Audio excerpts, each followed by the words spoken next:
weight. I got to move this weight so I can take baby on a date. It's gonna be great, great, great. Gotta move this weight on the new self-titled album, Little Hop Along, including other tracks like If You're Ever Down in Texas by my book, and The Only Snakes I Like Are on My Feet, as well as Crambone, the gospel trap remix, as well as She Gon' Get This Package, featuring Tariq from Alabama Elementary. Out here moving this weight, I got to move this weight so I can take baby on a date. It's gonna be great, great, great. Gotta move this weight on the new self-titled album, Little Hop Along, including other tracks like If You're Ever Down in Texas by my book, and The Only Snakes I Like Are on My Feet, as well as Crambone, the gospel trap remix, as well as She Gon' Get This Package, featuring Tariq from Alabama Elementary.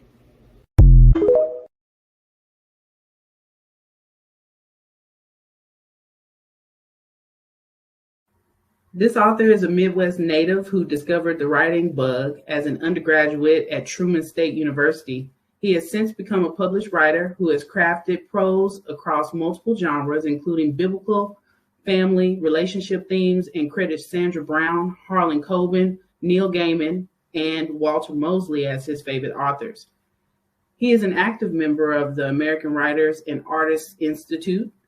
With this affiliation, he's a graduate of the Long Ridge Writers Group and is also affiliated with the St. Louis Writers Guild and many other groups. God's plan for his life is writing, and he aspires to join the New York bestsellers list with future plans to write stage and screenplays. He's a contributing author to The Blood and the People, making him a veteran from a Black perspective. Please welcome Mr. Ken Compton. Ken, how you doing today? Well, Robin, how are you? Good. I'm so glad that we can finally hear you and that we have the opportunity to speak today. Just quickly, I had the opportunity to read both Graffiti Park, which is an amazing story, but it is quite different from the also dynamic piece, Geraldine, in the People. Just to quickly go over your first piece from this anthology, Graffiti Park, I interpreted that the detective Steve was white and he was also experiencing spiritual warfare and mental anguish that was triggered by hearing someone that raped a lady, Terry, who I believe was also white. But this was in an urban community.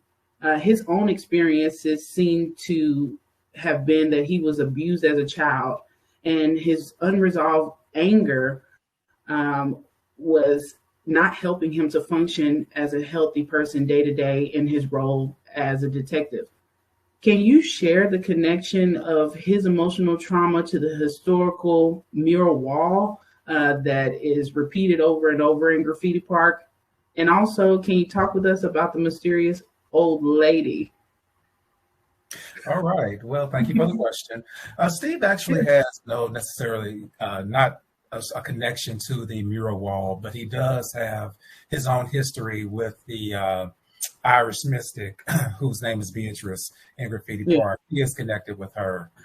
He has a history as a child, and then coming into his own as an adult, who is a great detective in this fictional universe.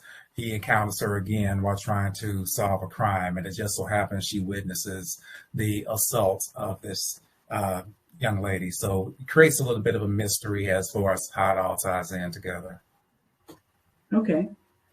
So from what I've seen in our society, leading successful lives tends to be a theme of adults who have suffered trauma or lacked having what they need during their younger traumas. Can you share the background and some of the development tone that you have for Graffiti Park when creating it? Well, with Steve, who is the protagonist of Graffiti Park, as I mentioned, he has come into his own. He is one of the best detectives that's in this universe of characters that I have created. But what I want people to know is, even though you lead successful lives and things like that, and we all have a bag of rocks to carry. And for those who are familiar with the story, you'll know that his big flaw is that he's harboring anger towards his mother and father. And I want people to know that Graffiti Park it's a place not necessarily of danger. It just depends on what you bring with you. In this case, while Steve was trying to do his job, he brought in that anger into Graffiti Park, and he experiences a lot of these different things that you see throughout the story while in the park. Now, moving over to a much more short and sweet story, but as impactful story as Graffiti Park, Geraldine from The People was actually a story of Barbara, who was an administrator at a hospice, and she was caring for Mr. Thomas, who seemed to be in his last days there at the facility. After not being able to make the visit to her own father, Barbara that is, due to him suddenly passing away 2 days after she had spoken with him on the phone, she felt deep regret. What is the purpose for Mr. Thomas being in her path at that time? Closure is one thing that I've come to realize is a big thing with me. I found it just creeping up in my writing, Graffiti Park and story, Geraldine. And of course, the guilt that Barbara felt, she failed her father, not knowing that he was going to pass away. He just had one more wish, and that was seeing his daughter one more time. In the case of Mr. Thomas, she saw an opportunity to help someone where she had failed her father. She wanted to help someone in his last days on the earth. And in that, she was able to find some closure for herself. Thank you so much for that insight. And Mr. Thomas's memory of Geraldine seemed to have been tied to his greatest years as a successful man, owning his own property and home. What is the message you intended to convey to the readers about both Barbara's services to Mr. Thomas and Mr. Thomas finally being able to communicate more clearly when he was on his way and while at home? Well, everything happened so fast with him, as far as illnesses and things.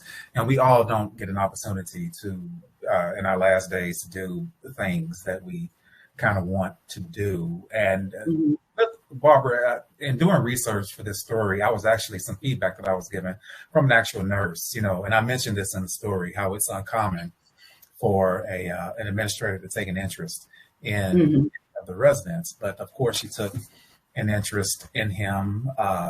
She was able to help him and in a way find a way to help herself, which was totally unexpected. It was just in the end a feeling that came over her, as she helped him do the big thing that he wanted to do. And also being an author, there's always a little bit of mystery, in every story that I write. So the whole idea of who Geraldine really is was kind of what I hope would keep readers turning the pages, even though it's a short piece. So.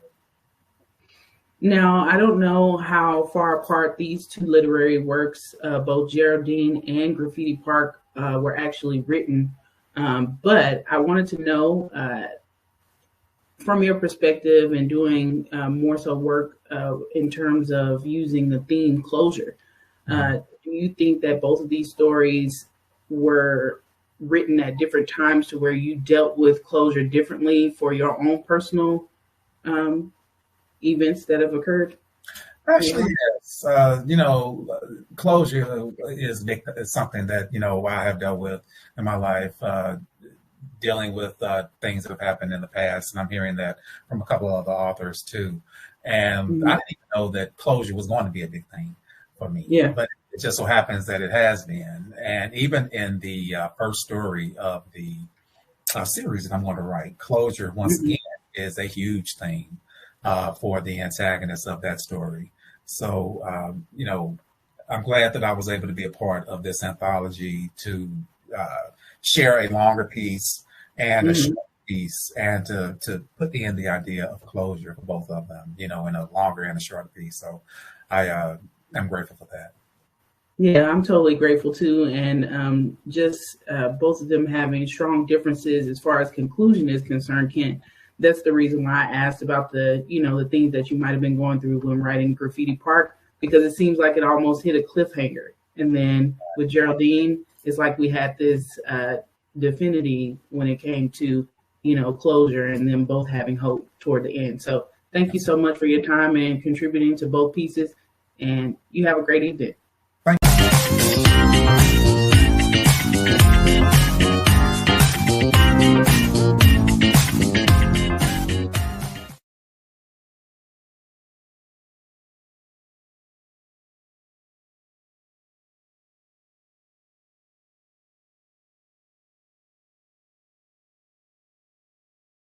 Your outlets. Back to the show.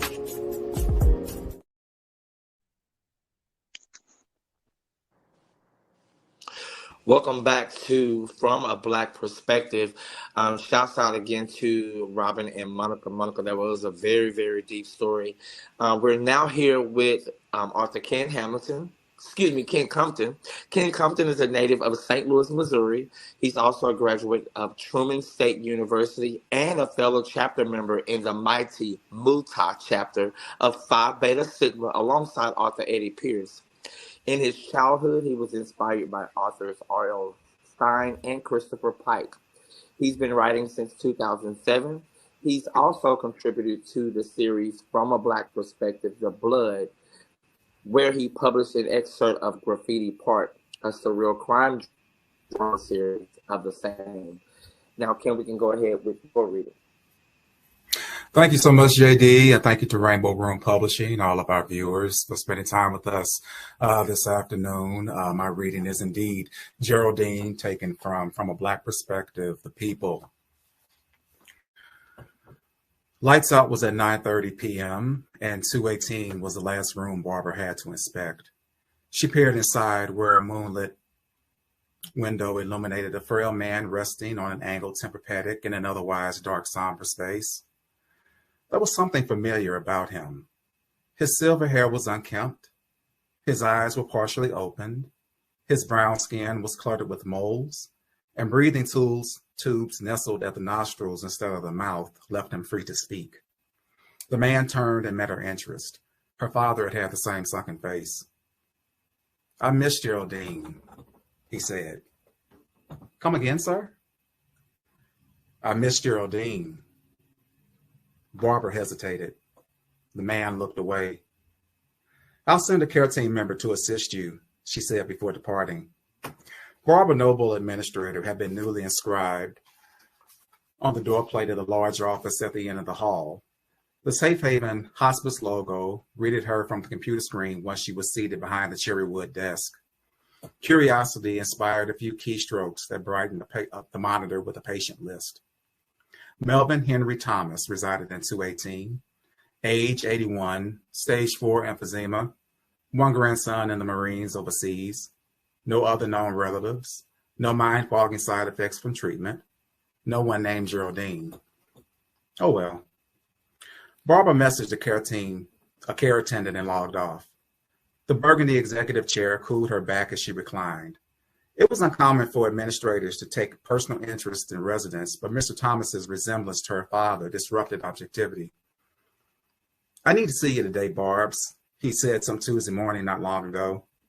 "Daddy, I can't. It's a 4-hour drive, and I just started a new job in a hospice. I'll come this weekend and bring you those Crown Candy chocolates." "I don't need chocolate. I need to see my only daughter as soon as possible." She laughed it off and replied, "I'll see you this weekend." 2 days later, he died of heart failure.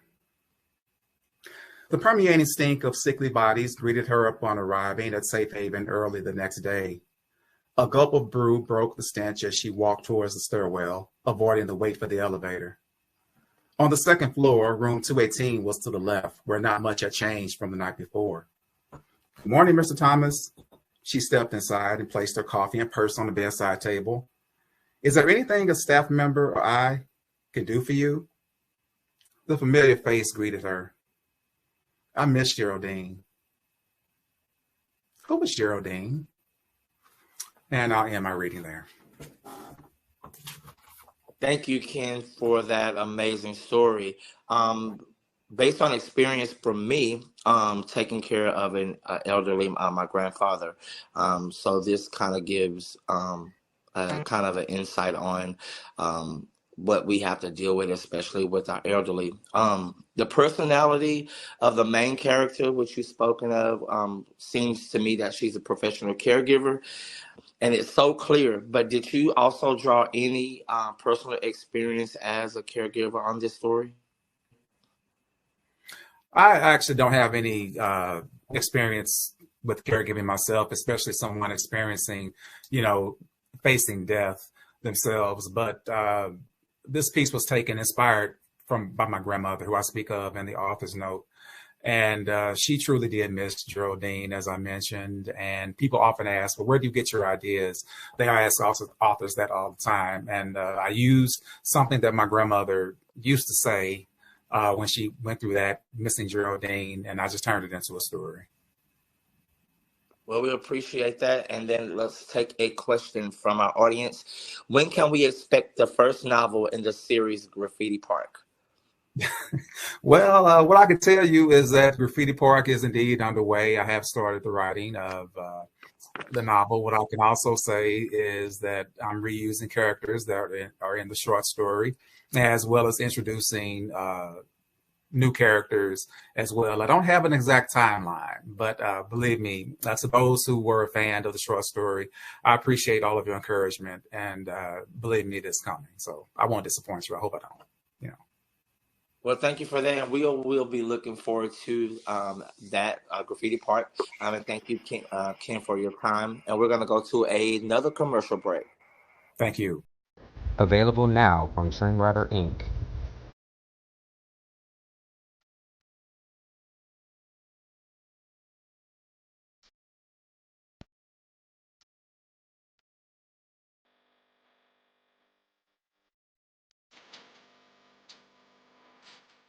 Becoming a Fearless Author by Crystal Renee Tillman with Dreamwriter Inc.